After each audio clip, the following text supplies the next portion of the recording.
Nessa aula, abordaremos o estudo dirigido 3 de modelagem e análise de sistemas lineares.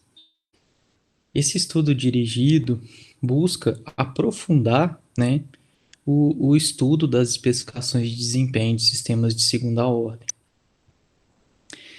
Então, aqui nós trabalharemos da letra B à letra E para poder mostrar para vocês como obter essas especificações de desempenho de forma analítica, levando em consideração a definição dessas especificações. Bom, a letra B, ela pede para definirmos o tempo de subida, que é o tempo necessário para que o sistema saia do instante inicial em que a saída é nula até o instante em que a saída passa pelo valor final pela primeira vez. Então, no instante inicial, ou o instante em que a saída é igual a zero, nós sabemos que o meu instante de tempo é igual a zero. Agora, o instante em que o sistema atinge 100% pela primeira vez, ele deve ser determinado. Então, aqui eu peguei a minha equação da resposta temporal de sistemas de segunda ordem para zeta entre 0 e 1, de subsistemas subamortecidos, e substituir o instante de tempo em que a resposta atinge 100%, chamei de T100, e para o caso de ganho unitário, a minha resposta ela atinge 100% do valor, 100% pela primeira vez, quando essa minha C de T em 100% for igual a 1. Então, agora, a partir dessa equação, nosso objetivo é isolar o T100 e descobrir qual que é o valor dele. Então, considerando que igualamos essa equação igual a 1, nós temos que essa parcela do C de T cancela com a parcela ao lado direito da equação. Então, nós temos uma parcela exponencial que multiplica uma parcela senoidal igual a zero, porque o lado direito aqui da equação foi cancelado. Então, reescrevendo aqui, nós temos que a parcela exponencial não pode ser igual a zero. Então, só nos resta pegar essa segunda parcela senoidal e igualar a zero para tentar encontrar quem que é T para quando o sistema atinge 100%, pela primeira vez. O valor final pela primeira vez. Então, eu tenho aqui que cosseno de ômega d vezes T100 igual, rearranjando a equação aqui, menos zeta dividido por raiz de 1 menos zeta ao quadrado, seno de ômega d vezes T100, aqui devia estar em azul. Eu vou corrigir aqui. Então, nós temos T100 e eu preciso isolar esse T100. Bom, uma forma de fazer isso é multiplicar dos dois lados da equação por 1 sobre cosseno de ômega d T100, porque aí eu terei, aqui igual a 1, essa parcela aqui, seno sobre cosseno, será igual a tangente de T100, então agora eu terei só um argumento aqui e terei que fazer algumas manipulações para isolar o T100. Bom, feito isso, nós temos que 1 é igual a menos zeta dividido por raiz de 1 menos zeta ao quadrado tangente de ômega d T100. Passando essa parcela aqui para o lado esquerdo da equação, multiplicando cruzado, nós temos menos raiz de 1 menos zeta ao quadrado dividido por zeta igual a tangente de ômega d vezes T100. Bom, para simplificar a escrita, eu vou multiplicar o lado esquerdo da equação por ômega n em cima e embaixo. Então, nós sabemos que ômega n raiz de 1 menos zeta ao quadrado é ômega d. E aqui embaixo eu tenho zeta ômega n, que é igual à parte real dos meus polos complexos conjugados. Então, reescreva essa equação novamente. Então, tangente de ômega d vezes T100 igual a menos ômega d sobre 100. Bom, e quem que é esse menos ômega d sobre 100? Bom, menos ômega d sobre 100 é exatamente a tangente de menos θ. Analisando aqui o plano S, em que eu tenho os polos complexos conjugados. Nós sabemos que essa conta aqui ela é feita em radiano. Então, para simplificar nossas contas aqui e sempre lembrarmos que está em radiano, nós falaremos que tangente de menos θ é igual a tangente de π menos θ. Então, fazendo, né, o arco cuja tangente é menos ômega d sobre sigma. Então, reescrevendo aqui embaixo, nós temos T100 igual a isso, vezes 1 sobre ômega d. Dessa forma, nós obtemos T100 igual a o arco da tangente de π menos beta, é próprio π menos beta, π menos θ, perdão, dividido por ômega d. E como a resposta do meu sistema ela inicia em t igual a zero, e nós sabemos, né, que o meu tempo de subida ele será o tempo em que eu atinjo 100% menos o instante igual a zero, então ele será o próprio instante em que o sistema atinge o valor final pela primeira vez. Então, o meu tempo de subida é π menos beta dividido por ômega d. Bom, na letra C, nós devemos determinar o tempo de pico. Bom, o tempo de pico é o tempo em que o sistema atinge o valor máximo da resposta pela primeira vez. Como que nós determinamos máximos de funções? Não é derivando igualando a zero. Então, nós vamos pegar a resposta temporal de um sistema de segunda ordem, subamortecido, e derivaremos e igualaremos a zero. Então, aqui eu tenho a derivada de uma constante é igual a zero. A derivada do produto ela vai ser a derivada dessa parcela vezes essa parcela, mais a derivada. Mantenho essa primeira parcela e derivo a segunda parcela. Então, aqui nós temos, né, derivada de 1 igual a zero. Derivada dessa parcela vai me dar menos sigma vezes menos, então vai dar mais, é elevado a menos sigma t. Mantenho a segunda parcela, menos, do sinal negativo aqui, é elevado a menos sigma t, mantenho a primeira parcela e agora derivo a segunda. Então, eu tenho a derivada de cosseno de ômega d t, então eu tenho o meu ômega d ele aparece aqui na frente, derivada do cosseno é menos seno, então eu tenho menos ômega d seno de ômega dt.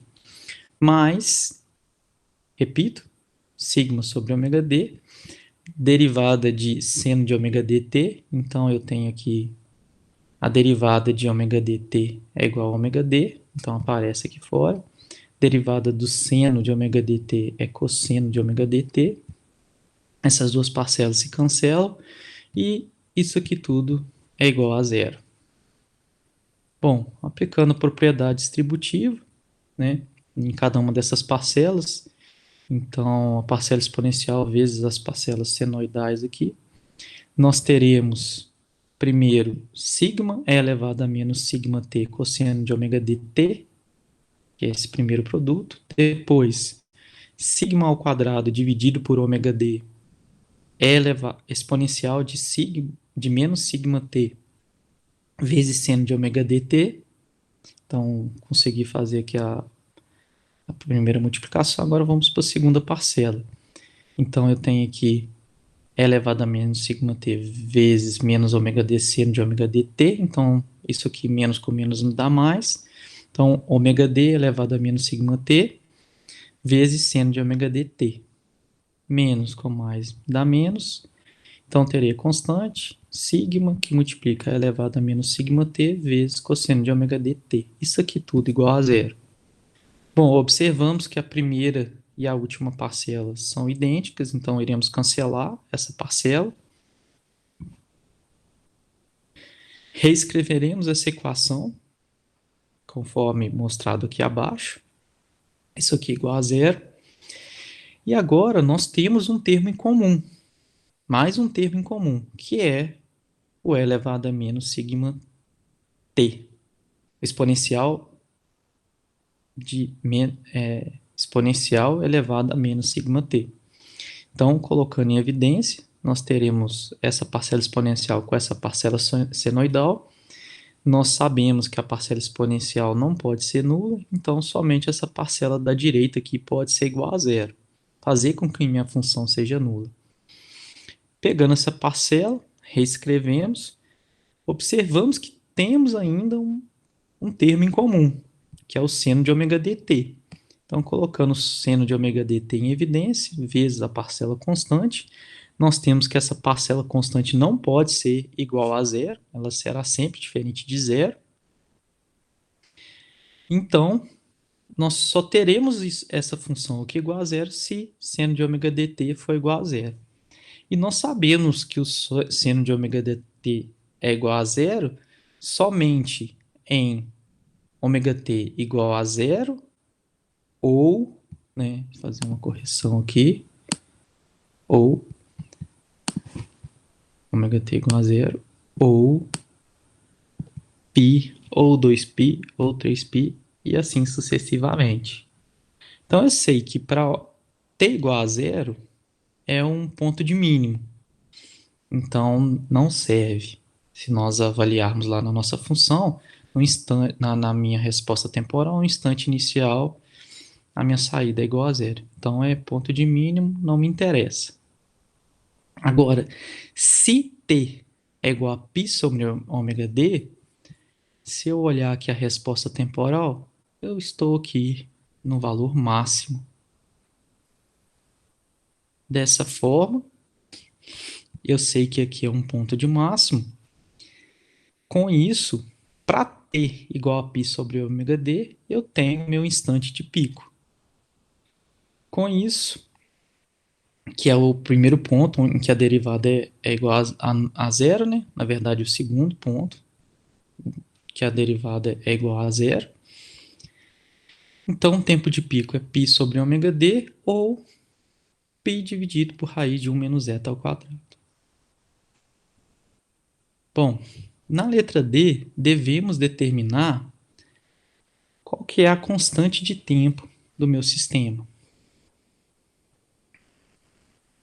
Perdão, constante de tempo não. De certa forma, nós estamos relacionando, nós vamos relacionar o tempo de acomodação com a constante de tempo desse sistema de segunda ordem, mas não é isso que nosso objetivo não. Nosso objetivo é determinar o tempo de acomodação do sistema. E quem que é o tempo de acomodação? É o tempo que o sistema demora para sair do seu valor inicial e atingir mais ou menos 2% do seu valor final, que a gente pode assumir que o sistema está em regime permanente. Aqui, esse critério de erro, né, em torno do valor final pode ser mais ou menos 1, mais ou menos 5. Nós faríamos para mais ou menos 2%, mas a obtenção do tempo de acomodação para outros valores de erro é tão simples quanto essa. Basta seguir o mesmo procedimento. Então, nós sabemos, né, que a nossa função ela atinge valores de máximos e mínimos para quando a derivada é igual a zero, em instantes específicos, em que KI é igual a 0, 1, 2 vezes π sobre ômega d. Bom, reescrevendo a minha equação, né, a gente tem que essa parcela aqui é a parcela que oscila, e para obter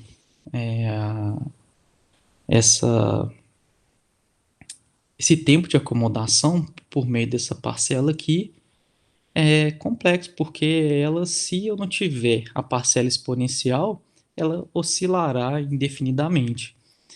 Então eu quero mostrar para vocês que a gente pode tentar aproximar, né, fazer uma aproximação desse valor aqui para poder tentar calcular o tempo de acomodação usando somente esses dois valores aqui e a parcela exponencial. Então, nós vamos considerar que cosseno de ômega d TI mais sigma sobre ômega d vezes seno de ômega d TI é 1 se cair é par, né? Então, a gente vai estar nessa envoltória inferior aqui em azul. E nós temos que essa parcela aqui, ela será, se ela for, se cair for ímpar, ela será igual a -1. Então, nós estaremos, né, na envoltória superior que amortece essa senoide. Então, observem o porquê desse raciocínio. Olha só, se cair é par, por exemplo, vamos considerar que cair é zero. Então, para cair igual a zero, o cosseno de zero é quanto? Cosseno de zero é 1. E essa outra parcela aqui é zero. Então, com isso, eu estou na envoltória inferior, porque o sinal aqui se mantém o mesmo. Então, a minha resposta do meu sistema, ela pode ser aproximada pelo valor em que a envoltória toca a senoide, na parte inferior. Se cair é par. Agora, se cair é ímpar, por exemplo, cair igual a 1, eu terei cosseno de π. Cosseno de π é -1. Essa parcela aqui ela será igual a zero. Então, para esse valor, a minha resposta vai tocar a minha senoide, né? Quando a exponencial for igual a 1 mais E elevado a menos sigma TI para cair ímpar. Com isso, pessoal, nós podemos usar tanto a envoltória inferior quanto a envoltória superior para calcular o tempo de acomodação. E aí nós teremos que considerar um erro de mais 2% ou menos 2% para o nosso objetivo. Então, eu vou considerar um erro em regime permanente de mais 2% para poder fazer esse cálculo. Então, a minha resposta, eu vou considerar a exponencial superior, né? Então, o tempo de acomodação para o critério de 2% será igual a 1, que é o valor final, mais 2%, que é 0,2. Então, 1,02 igual a 1, mais E elevado a menos sigma, mais aqui, por estar na envoltória superior, é elevado a menos sigma, tempo de acomodação para o critério de 2%.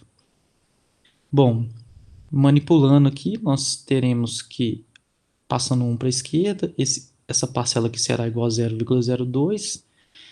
Aí nós teremos exponencial de menos sigma, tempo de acomodação, para o critério de 2% igual a 0,02. Para tentar isolar o tempo de acomodação, aplicaremos ln dos dois lados da equação. Então, ficará menos sigma, tempo de acomodação para o critério de 2% igual a ln de 0,02.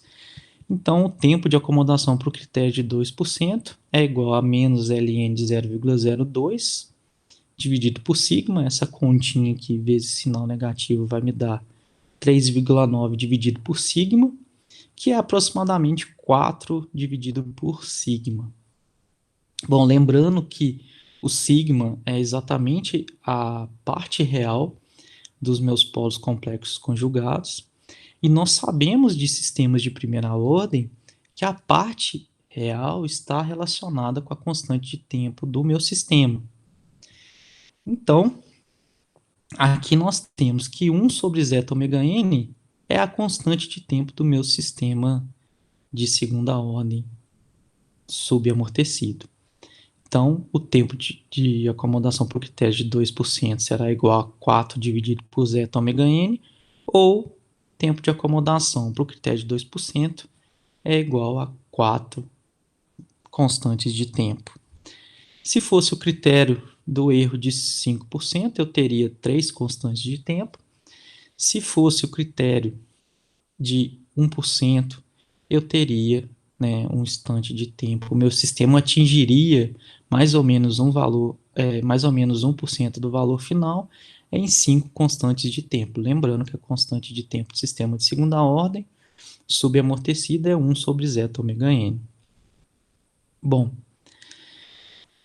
enfim, nós calcularemos o máximo sobre esse sinal. Bom, nós sabemos que o máximo sobre esse sinal ocorre no instante de pico. E eu sei quando esse instante de pico acontece. E qual que é a definição do máximo sobre esse sinal? Não é o quanto eu passo do meu valor final, a minha resposta passa o meu valor final pela primeira vez? Quanto ela passa, né? Qual que é o máximo que ela ultrapassa o valor final pela primeira vez? Então, nós temos aqui que o máximo sobre esse sinal é a minha C de T, para o caso de ganho unitário, menos 1, que é o meu valor em regime permanente do meu sistema. Substituindo C para o tempo de pico, que é π sobre ômega d, né? Então, temos máximo sobre esse sinal é igual a 1, menos a parcela exponencial vezes essa parcela senoidal, menos 1. Esse 1 cancela com esse 1. Lembrando que sigma é zeta ômega n e ômega d é ômega n raiz de 1 menos zeta ao quadrado. Então, reescrevendo a minha equação do máximo sobre esse sinal, lembrando aqui que o máximo sobre esse sinal tem vários outros nomes, né?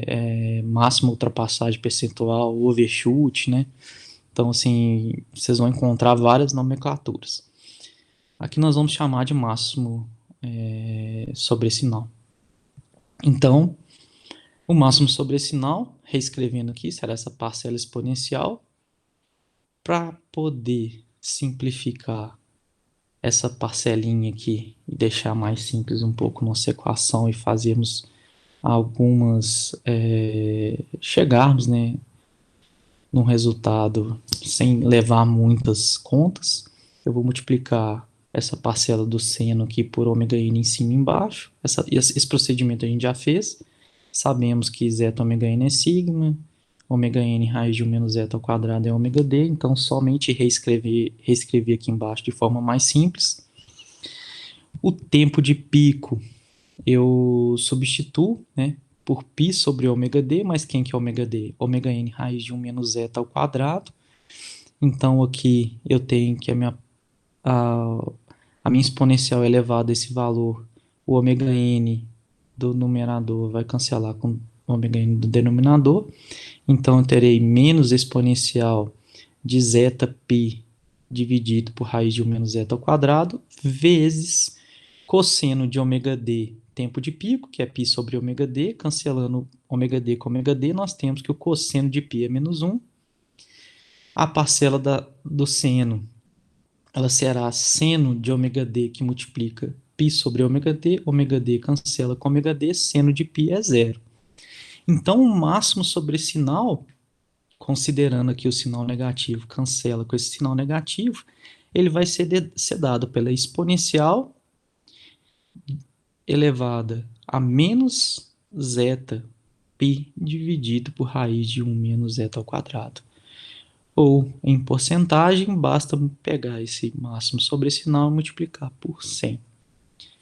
Espero que tenha ficado claro quais são as especificações de desempenho de sistemas de segunda ordem, né? Lembrando aqui no gráfico, né, o tempo de subida é o tempo que o sistema sai de 0 a 100%. Pela primeira vez, o tempo de pico, o tempo que o sistema demora para sair de 0 até o valor máximo pela primeira vez. O máximo sobre esse sinal é a diferença do valor máximo atingido para o valor em regime permanente. O tempo de acomodação é o tempo que o sistema demora para atingir mais ou menos uma região do valor final, pode ser mais ou menos 1, mais ou menos 2, mais ou menos 5%, né? E nós temos também uma informação que pode ser extraída, que é o período de oscilações amortecidas desse sistema, que é a frequência, né, ômega D pode ser estimada por meio desse período de oscilação aqui. Então, agradeço a atenção, espero que tenha ficado claro.